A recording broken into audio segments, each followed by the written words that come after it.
Hi there, Charlie here, Communications Manager for Cornell Cooperative Extension, and this is my little pet project, Good Work New York, a podcast where we're talking about all the good work that happens here in Rockland County, the Hudson Valley, and New York State.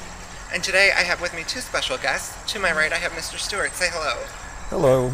Mr. Stuart, please introduce yourself. I'm Stu Leventhal from Down to Earth Living in Pomona, New York. And Down to Earth Living is a garden center and nursery. It's a garden center and nursery.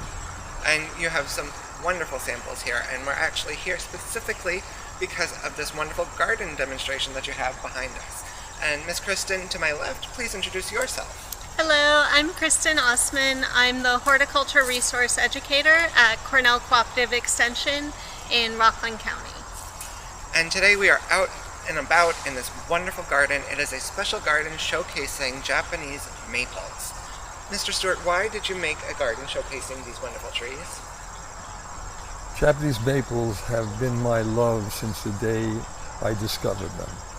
And as I became more and more involved with Japanese maples, I learned of the great variety of sizes, shapes, and colors that they come in. And that's true. You just have a few samples of all the different varieties that are available, and there's every shape and every color and every size kind of tree you could ever ask for almost. How many varieties do you have in the garden?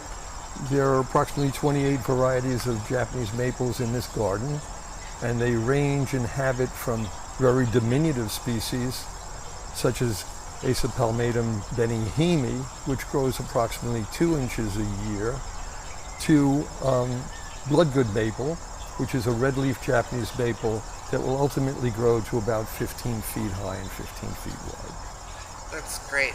So these trees that are here, they're on display Monday through Friday, or That's correct. Monday through Friday, 9 a.m. to 5 p.m., and they're going to be up until about October 20th. Correct. And it's free for the public to come and tour, and it is just breathtaking.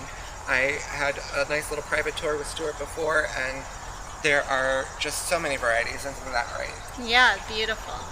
Now, Kristen and I have talked in the past about things called invasive species, but even though the Japanese maple, which is obviously from Asia, is not native to this area, it's not a threat as an invasive species. No, not whatsoever. Unlike the Norway maple, which is invasive in the area, the Japanese maples have no invasive threat. That's great. And we were also talking about how these trees are not the best reproducers of their traits, right? When they have little plant pod babies, they come out looking a little different. Yeah, I mean, the Japanese maples are grafted trees, and so their seed pods aren't going to come up the exact same as what you would see. And that's because of genetics. Yeah. It's always genetics, isn't it? So, Mr. Stuart, can you explain what a grafted tree is? A grafted tree is a tree that has the root stock of one species and a branching structure of another species. Great. So basically you're taking a tree that might not be the most suited to an environment and attaching it to a root system that's more suited to the environment? Not exactly. The root system as well as the top growth of the tree are viable in the environment we're in.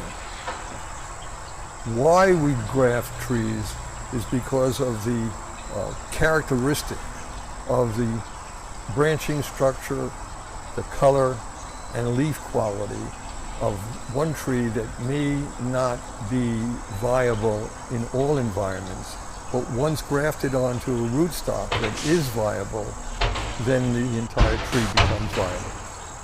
Great. So there are so many different varieties of these Japanese maples. How did they all come to be?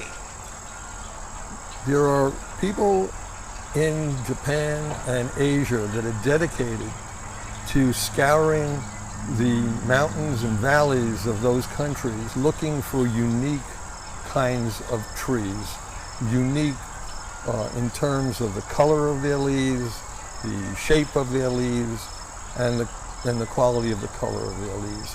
And they hunt these trees, and they found that the only way they could bring the beauty of all these trees to a wider audience was to be able to graft, which means they take a piece of the tree they've discovered and attach it to a rootstock which is viable under all conditions, and allow it to mature with the branching color characteristics of the leaf stock. Very interesting. So this garden is open again through October 20th or so, and it's free to the public, and it's just beautiful. There are so many things to see. There are water features, there are sculptures, there are of course all the different specimens that are here, and you should really make an effort to come on out to Down to Earth Living in Pomona, New York, and see this wonderful garden. And that's our episode for today, and I thank Mr. Stuart for inviting us and giving us a private little tour of the garden.